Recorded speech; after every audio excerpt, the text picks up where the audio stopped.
So yung baba natin ngayon mga bayan dyan, dito tayo ngayon mag-update sa area ito. Barangay San Miguel,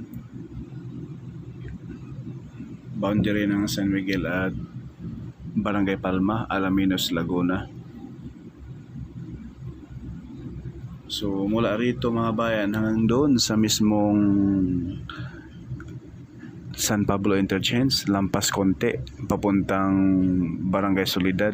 Yun, hanggang doon po tayo mag-update sa ngayon mga kabayan. So ayan po yung alignment yung baba natin. Oh. Ayan po yung parang circle sa baba. Ayan na po yung San Pablo Interchange. Hanggang dito po tayo ngayon mag-update sa portion na ito mga kabayan. Oh. Ayan po yung San Pablo, yung kaliwa. So dito sa portion na ito hanggang dito. Yan sa pinakababa natin. Hanggang dito tayo mag-update.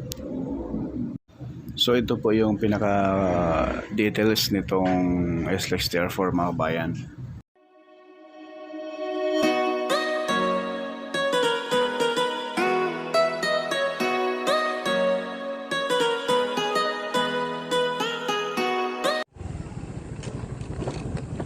Yan na yung tulay mga bayan, no? Pinagawa na dyan.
Kabila mga bayan, isang lane na lang, isang block na lang, mga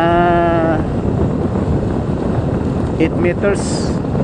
Tsaka dito yung hindi pa nalatagan, ayan, yan na lang. Dito dati wala pa to simento, ngayon simentado na. Wow, sana all.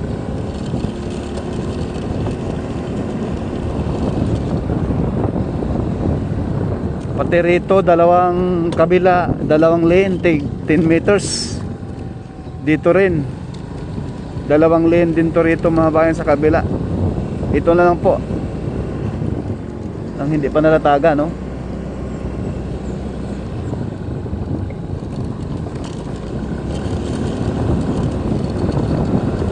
Pati rito sa kabilang side, ayan, oh. Bali tatlong lane, 10 meters sa kabilang side.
Ito yung Santa Veronica, San Benito mga bayan. Ito. Nung last punta natin rito, hindi pa to simentado. Ngayon simentado na, oh. Simentado na siya. Ayan, oh. Bagong latag to rito mga kabayan. Ayan, oh. Ito yung San Benito. Hindi pa to simentado nung last punta natin. Ngayon, oh. Simentado na, oh. Yan. Sana all.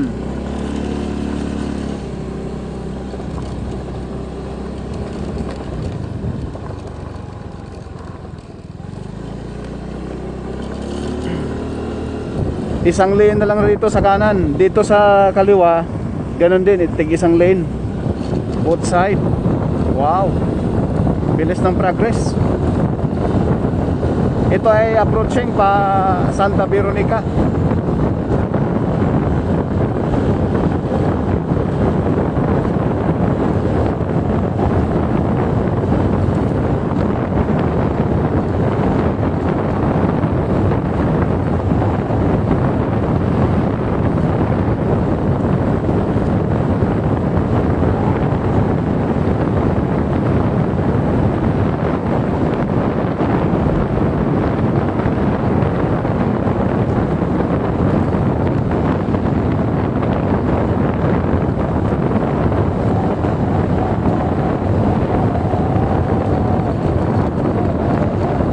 Dito magkakaroon ng flyover mga kabayan. Yan, oh, dito sa may Santa Veronica.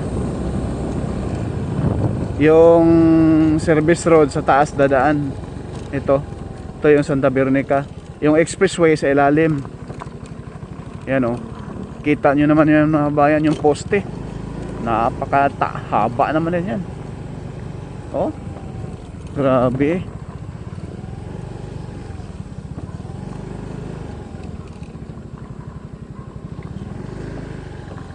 Nagkakaroon flyover dito.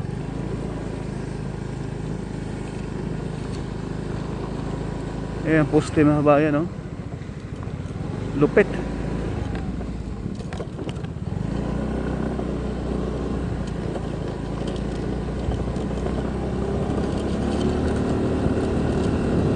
Approaching tayo papuntang San Pablo Interchange sa unahan.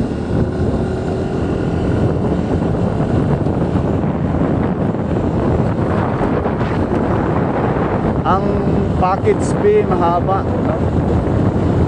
12.75 kilometers.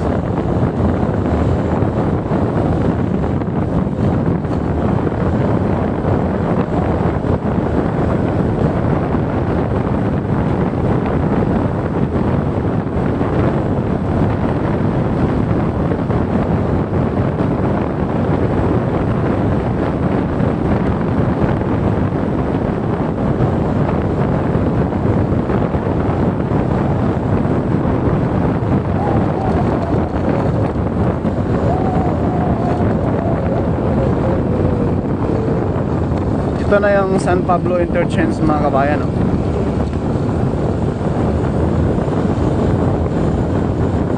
Napakalapad. Sobra.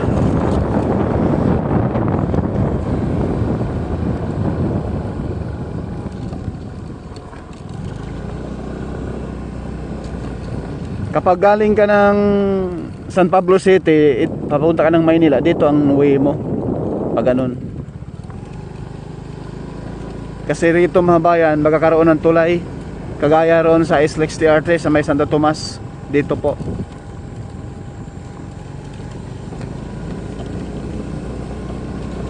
Trumpet design po ito mga kabayan. Yan, oh, tapos na yung kabila. Ito.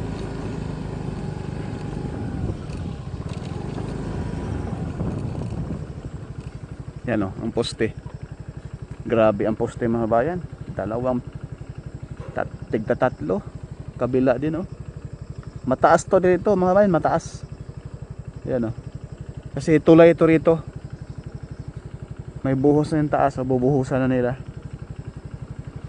kapag galing ka ng San Pablo, papunta ka ng San Pablo, galing ka ng Maynila, ito yung way mo pakaliwa ka.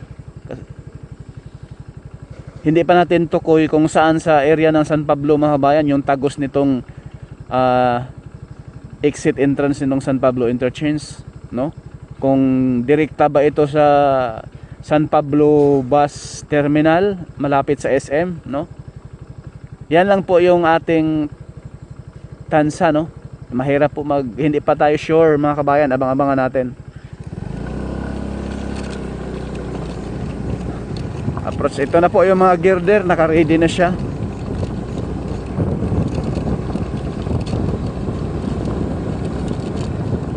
Magkabilaan pala to.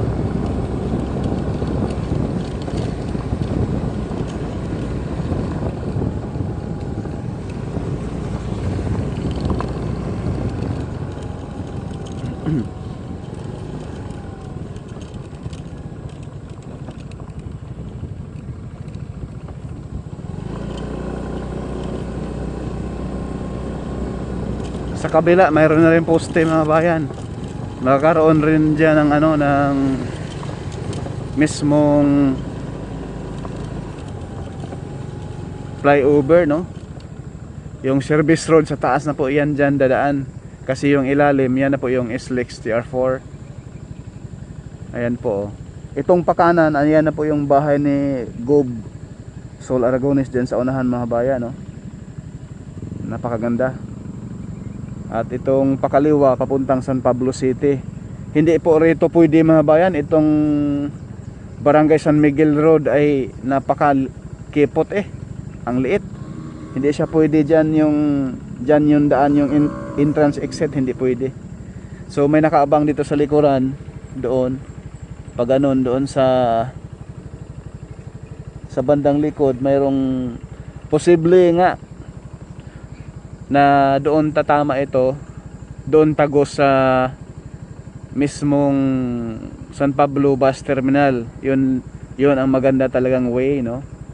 Pero hindi pa tayo sure mga kabayan. Paulit-ulit ko pong sasabihin sa inyo, no? Ayan po. Masisilayan natin rito sa taas yung mismong mga dambuhalang poste para sa gagawing flyover dito para sa Barangay San Miguel Road. Yung Barangay San Miguel Road mga bayan, dyan na sa taas dadaan yan. Napakaganda na. Tagos tayo doon, diretso tayo. Silipin natin yung Barangay Solidad. Ayan, ito yon. Dyan sa pakanan mga bayan, yan na po yung Alamino San Pablo Bypass Road sa unahan, yung may ginagawang tulay. Yan o, poste na pakandaki. Sana all.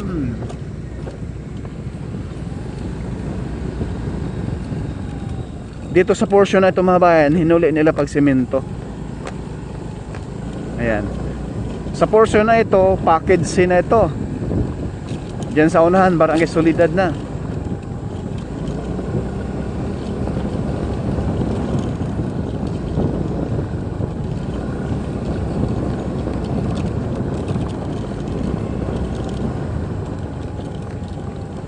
Kaya naka-prepare na po itong mga dambuhalang girder. Dito sa likod, simentado na Mula rito mga kabayan, ayan o ba ang simento, hanggang doon sa mismong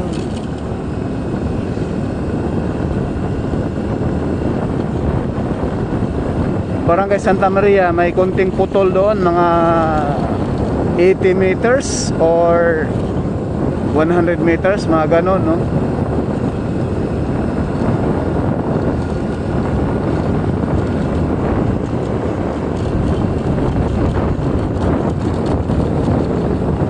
Pasbasa na po dito paglagay ng bakod. Ayan o.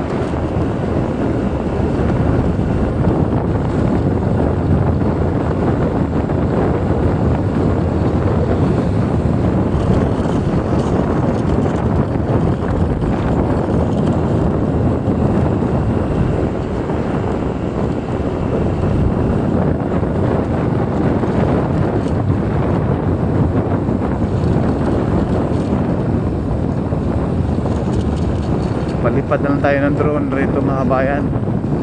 Hindi tayo tatagos doon, napaka-putik dyan. So ito na po yung Barangay Soledad dyan sa unahan, na kung saan dyan sa unahan ay paspasan na yung gawa, dahil yan na lamang po ang hindi pa nalatagan ng semento mula rito sa Barangay Soledad. At doon sa mismong Barangay Santa Maria, mayroon ding kapiranggot doon bago magtulay, bago mag crossing sa Alamino San Pablo Bypass Road dyan sa unahan laang.